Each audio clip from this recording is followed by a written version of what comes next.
Hello and welcome back to the podcast. Today, let's listen as a resident of Jerusalem shares her experience of Passover. The air is still cool this spring morning, so I'm hoping to get this fire going again. My husband is still sound asleep, but he'll be up and hungry soon. Aside from the familiar chatter of sparrows, it's blessedly quiet, but my mind is elsewhere. I can't stop thinking about yesterday. I lived in Jerusalem since I was a young girl. Even now, with my hands wrinkled by time and my dark hair mixed with silver, Passover is still an exciting time in our city.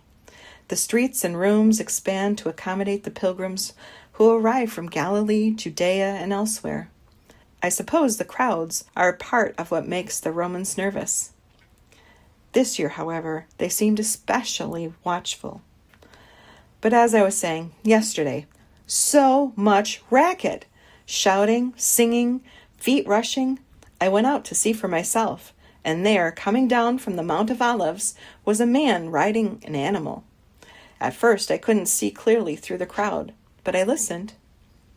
"Is that the teacher from Nazareth?" a man asked with surprise. Another responded, "I've heard he heals people." "Why is he riding a donkey?" a young girl yelled to her mom. Everyone was curious. Indeed, I couldn't keep a smile from curling around my mouth. This was no war horse in a typical Roman parade.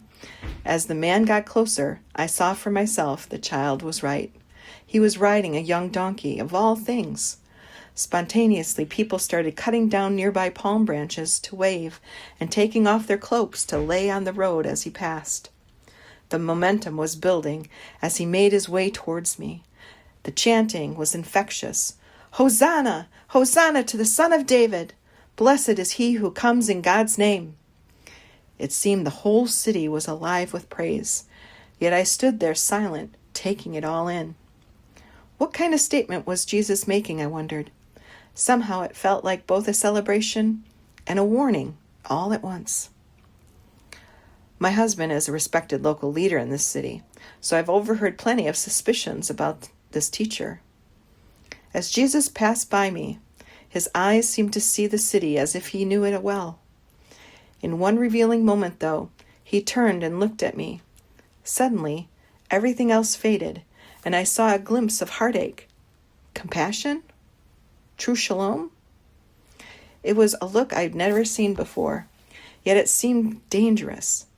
This was a disruption without weapons, a protest without protection. Why wasn't Jesus concerned about the authorities' reaction? I could already hear the Roman parade's familiar cadence in the distance. Later, after I returned home and started preparing dinner, my husband arrived upset. He explained that Jesus caused a huge scene when he got to the temple and angrily flipped over the tables selling the required offerings that exploited the poor. The religious leaders were indignant.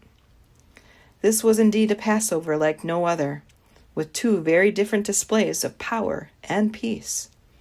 Sure, the empire is violent and dominating, but I've always tolerated it in exchange for some sense of security.